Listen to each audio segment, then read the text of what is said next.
Motown, the Sony records. Well, Sony is still there, but all those, you know, Atlantic records. It goes on and on and on. That would, once you got signed, you had a place. All you do, they're waiting on your music. They're waiting on the album. You turn it in, and they do the choice of what they feel that's going. This should be our first release from this album, or the second release. It no longer exists. So now, if you don't have the wherewithalness to actually have your own company set up that has all of the elements that it takes to really get your records out there and put it on that internet, because today is the day of the computer. You got to have that set up on the computer, and you got to have a fan base of millions. We today don't have that. So we can write all day long. The best thing to do is maybe send it to someone else, another artist that's out there, that's actually recording, and then, you know, and let them, if they find something that's good in your repertoire of songs. Just like for instance, a good example of that would be Night Shift. Well, what's the name from American Idol? Fantasia. Fantasia. Fantasia. She turned it into Lose to Win. You know, took the same music, she used the track because it was a contractual thing. I'm getting paid. I'm getting paid. I would like to have a new record out there. You know, but I thank the Lord. But that's the way that it goes. I'm getting paid, but she just put new lyrics on it. Took the same tracks, didn't change it. The same. They didn't re-record the tracks. They took the actual tracks that we did 1984, 84, with Dennis Lambert, myself, and used those same the same tracks. From analog to digital. More beef to it, tweaking, and it's all over again. You know, so the older artists, you know, every once in a while, maybe somebody, maybe like a Stevie Wonder, may slip through. But I'm quite sure his interest is, he still plays, love music, but it's just not like it was. We've been together for 46 years. It's just not like it was back then. Yes, good afternoon, gentlemen. Esther Austin from London, Carl Broadcast. Hello. I think it's really great when you talk about the core values, and you can tell from your music it's really about heart and soul. So what do you bring to St. Lucia? What energy do you bring to this festival? Girl, let me tell you something. On the way here, the road was burnt on fire on the way here. Oh! Okay? I want you to know that we brought every song that you know by the Commodores. 3 times a lady, Sail On, Still Easy, Close to You, Sweet Love, Night Shift. I mean, the list goes on and on. I can't even think of them all right now. And God knows he can't. But He can't even think of them at showtime. yeah, I can. But anyway. But the bottom line is that we bring all of that music here, and we're fired up about it. And I want you to know that when we play those songs, all those moments of those years are going to flash back in your mind. You're going to see all those boyfriends and girlfriends and the moment with your parents, your children, all those wonderful times coming back to you. And we're going to perform them on stage. And we're going to, as long as you remember that tomorrow night. He blanks out a lot of time. He blanks out the stage. So if you see him walking off in a different direction, halfway through the show, he'll get him. So we are coming to play our music. And we love to play our music the way that you heard it on the radio. Because that's the way you remember it. And you know, we do different things. We have different intros for certain things now. But when we get down to the core of it, it's all about what you heard on the radio. And I think that's what people appreciate and love, and that's what you come to hear. So that's what we strive to perform on stage. And we sing, and we dance, and we flip. When you come tomorrow night, Yes. bring one thing with you. Well, maybe 2 things. Bring your cameras and your recorders, but bring your energy, okay? Bring your energy. Be ready. Yeah. Keep up. Because we love what we do. Yeah. And these are new venues for us to play because, you know, we've only just recently, over the last 3 or 4 years, been playing these jazz festivals in the Caribbean.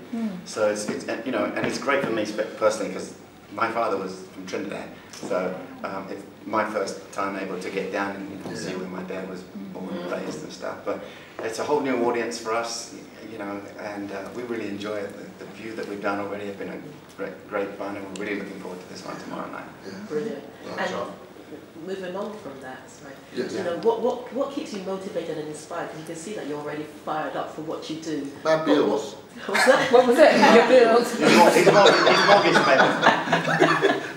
It comes every month. I don't know about yours, but mine comes every month. And I got next. And hers comes first before the mortgage.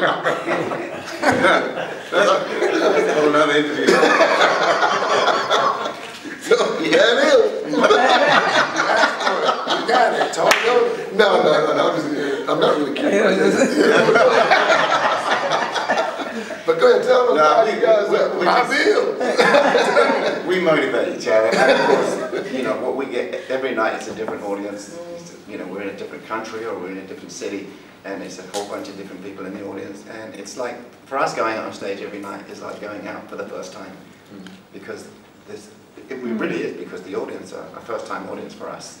Us meeting, and so we feed off of our audience. We get, the more we get back, the more we put out. So.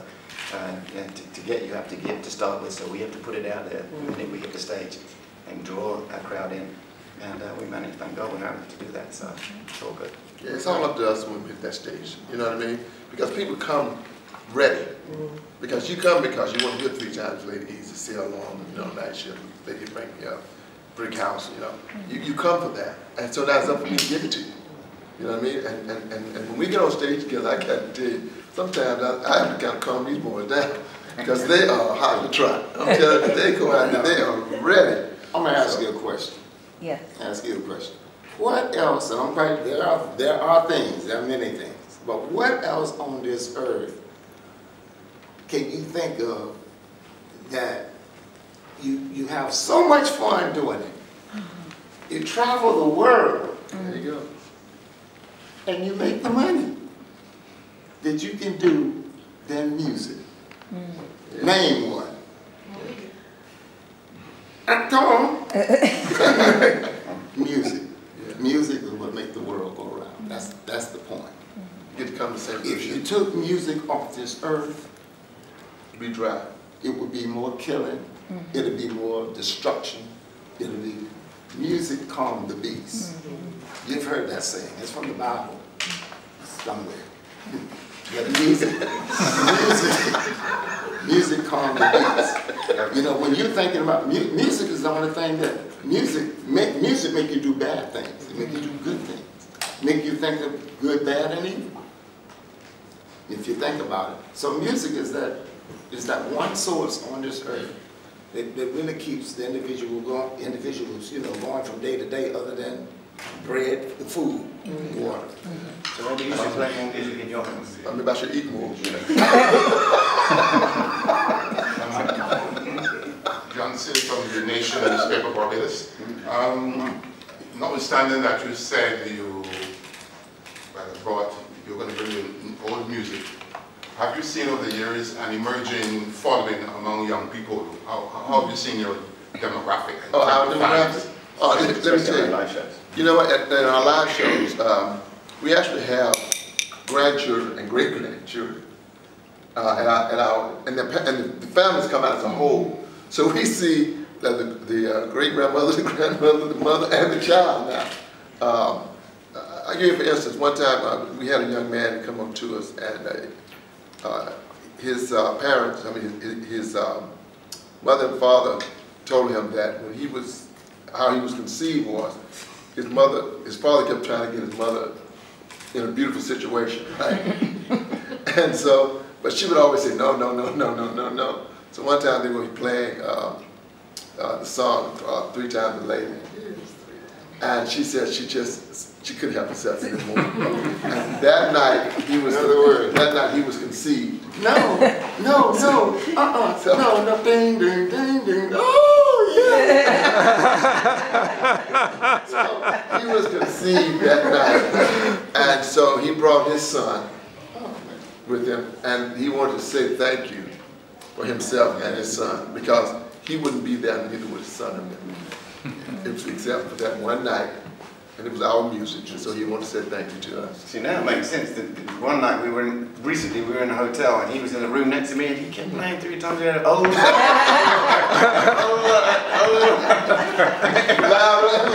And I banged on the wall. And then I saw him the next morning. I said, "What happened in there last night?" He looked at me and said, "Nothing." I thought it would work.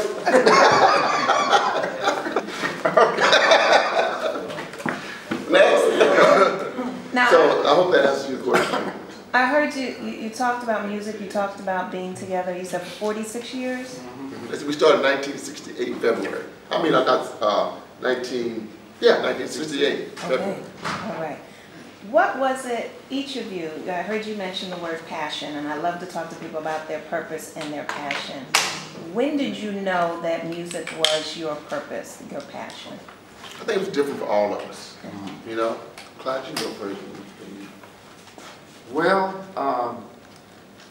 when I have to think back, because this is actually something that I did. Me growing up as a child, I wasn't allowed to touch anything in the house. Oh, don't touch that, no, don't touch this. Not that, you know, they didn't want me to break anything, whatever.